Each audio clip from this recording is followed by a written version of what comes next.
a smirk on a sidewalk, or the spark that exposed a hidden war. When a white cop mocked a quiet black teenager for claiming his dad was in the Special Forces, he thought it was just another day flexing power. What he didn't know, that boy had been trained by a ghost. And when the father steps from the shadows, the officer's world doesn't just crack, it implodes. This is a story about ego, obsession, and the kind of protection that doesn't carry a badge but moves like a storm. Stay with us, because the twist in this one, it walks in when the gun comes out.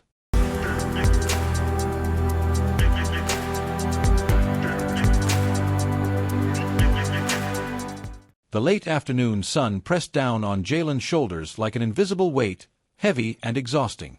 He walked the familiar path home, music from his headphones forming a fragile barrier between him and a world that never truly welcomed him. But in Oak Ridge Heights, a neighborhood as white as its picket fences, that barrier was never enough. Jalen had mastered the art of moving like a shadow. He drifted past half-closed curtains and suspicious eyes, especially Mr. Peterson at the corner store, who still watched him like a potential thief, despite 100 snack runs after basketball practice. "Keep your head up, but your guard higher," his father had once said.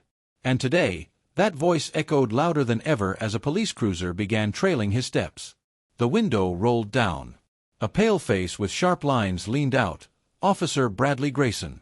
A man with a bruised ego and a badge, failed out of the military, now armed with authority and old prejudice. "Hey you! Hold up a minute," he called out. Jalen pulled out his headphones and swallowed the tight lump forming in his throat. He remembered his father's rule: be calm. Be polite. Give them nothing. "Yes, sir," he said, steady and respectful. Grayson eyed him like he was studying a threat. "What are you doing in this neighborhood?" "I live here, sir. Just heading home from school." "ID?" "I'm 16. I don't have a driver's license. Just my school ID." He reached slowly for his backpack, hands raised in a practiced choreography that too many black boys in America knew by heart. But Grayson didn't let up. He ordered Jalen to empty the bag. Textbooks, notebooks, a water bottle, basketball shoes, nothing criminal. Just a regular kid's life in zippered compartments. Yet to Grayson, a black teenager was never just a kid. "Where exactly do you live?" 1742 Cedar Street. 3 blocks that way." "Your parents' home?" "My mom's at work. She'll be back soon." "What about your dad? Where's he?" The tone turned smug, cutting. "He's away on duty, sir," Jalen replied. "Doing what?" "Abandoning his family." "No, sir. He's in the Special Forces." The words came out plain. No bragging. Just truth. Grayson burst out laughing. "Special Forces?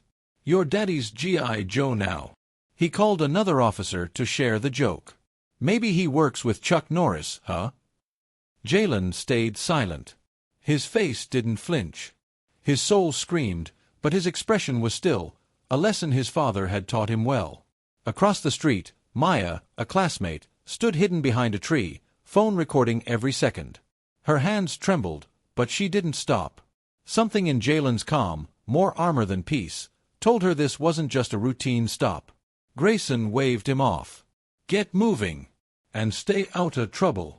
Jalen picked up his backpack, headphones back over his ears though no music played. He walked away, calm on the outside, storm on the inside. And he knew, this wasn't the end. This was the beginning of something bigger. Something dangerous. Something coming.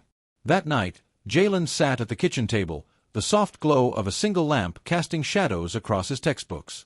But no matter how many equations he solved or paragraphs he read, his mind kept spiraling back to the street, to Officer Grayson's laughter, to the weight of those words, "Your daddy's G.I. Joe, huh?" Angela King, his mother, came home from her long hospital shift to find her son unusually quiet. One glance at his face told her everything. "What happened?" He hesitated, then told her everything. From the stop to the mockery, the invasive questions, and the way Grayson had looked at him like he didn't belong. Angela's expression hardened. "Did he touch you?" "No." "Did he search you without cause?" "Technically, no, but he made me empty my bag." Angela moved quickly to the security cabinet in the hallway and pulled out a tablet. The house cameras caught your walk home. Maybe not the whole interaction, but enough. She paused. And you said there were neighbors watching? Jalen nodded. And Maya Thompson. From school. She was across the street. She recorded it. Angela's brows lifted. The next morning, Maya met Jalen at school, her phone already queued up. I wasn't sure if I should show you.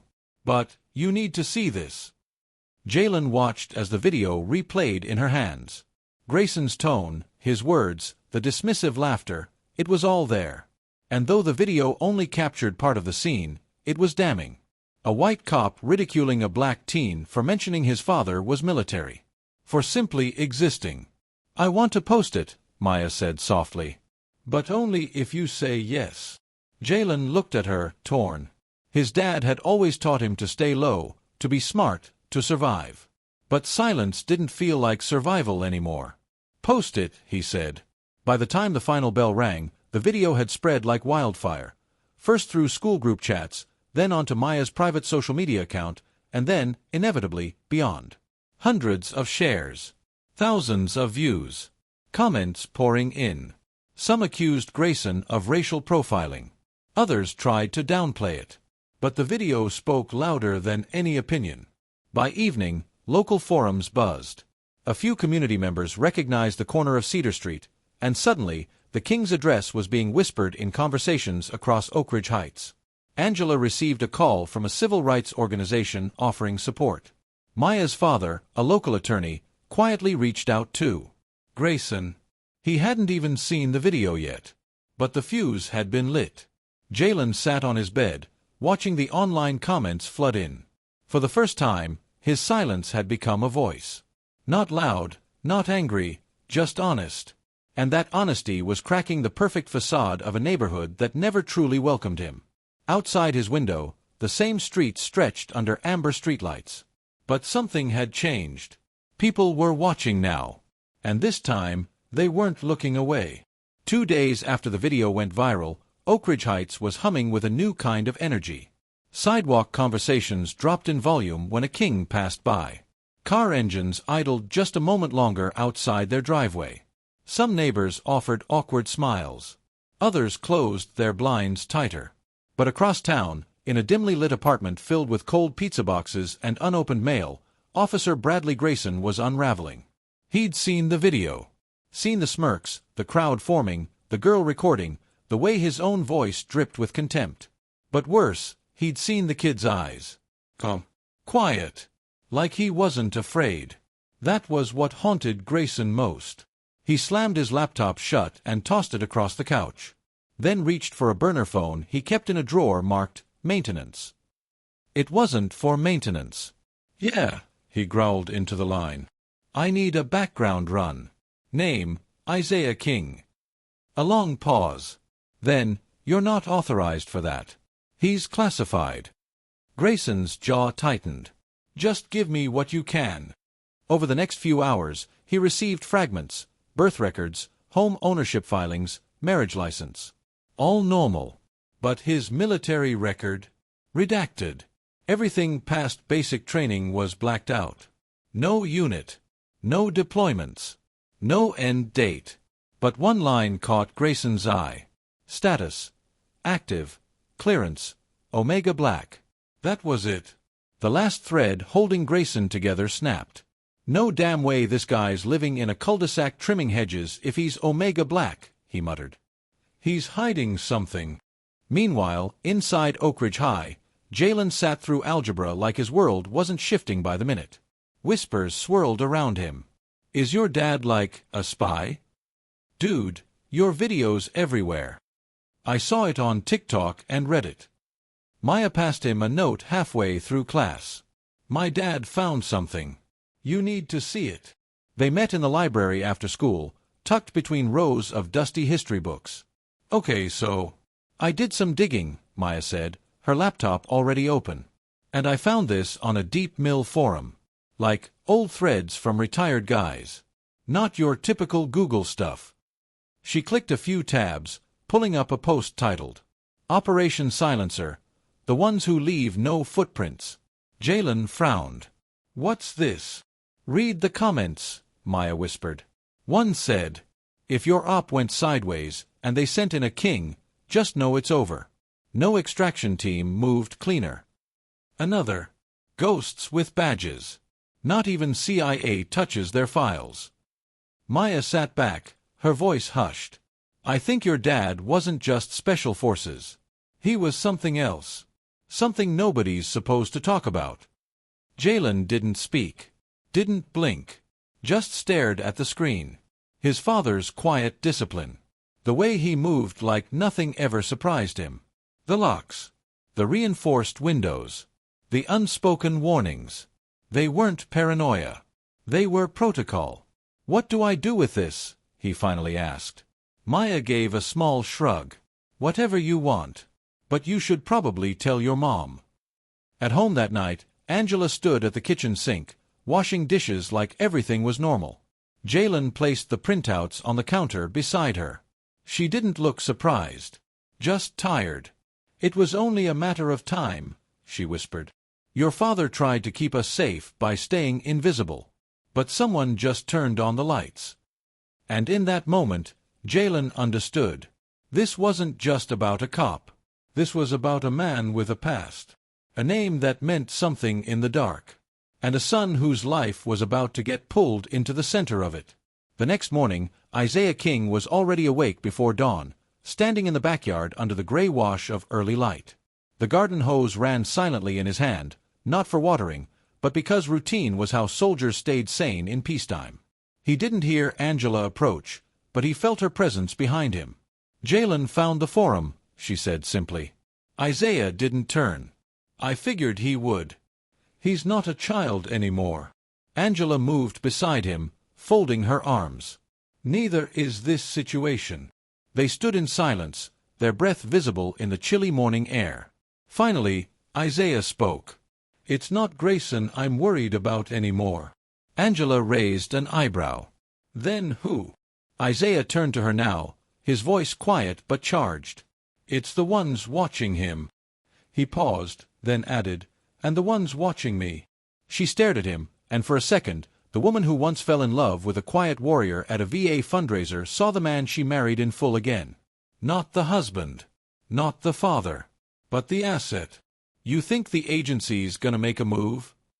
I think they're already watching. And if Grayson pushes further, they may intervene. Angela's lips pressed into a tight line. Then it's time we take control of the narrative. On our terms. Across town, Grayson was unraveling fast. He hadn't slept in 2 days.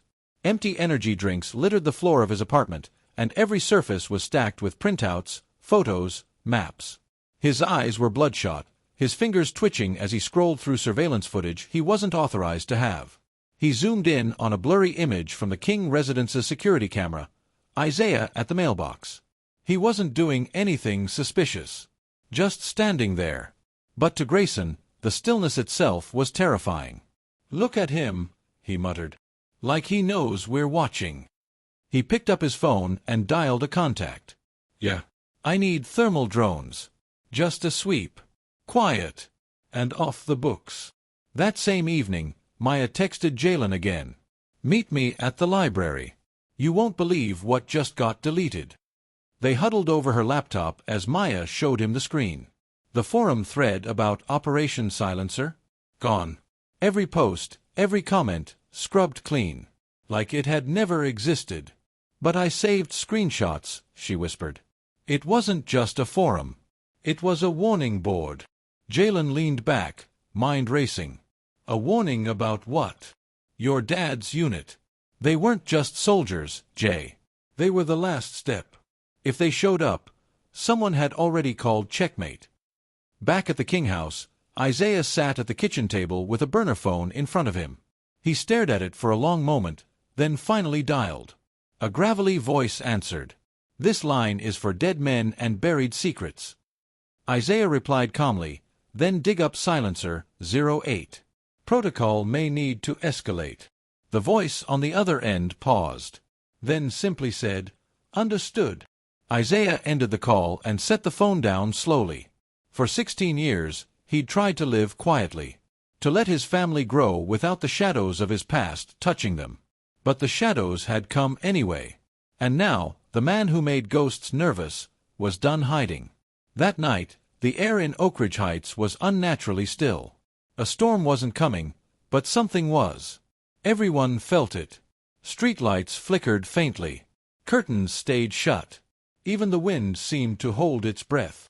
Inside the King residence, Jalen sat at the kitchen table, restlessly tapping his fingers against a cold glass of water. His father hadn't said much since the call. Just a few words. "If it escalates, I won't run. But I also won't let it touch you again." Angela was upstairs, locking the last of the windows. Maya had been sent home early. Her father now looped into the details. And Jalen, he was trying to understand what it meant to live in a story that no one believed until it became undeniable. Isaiah entered the room, calm as ever, dressed in civilian clothes. But something about him had shifted. Not his face. Not his posture. Something deeper. A switch had been flipped. He sat across from Jalen.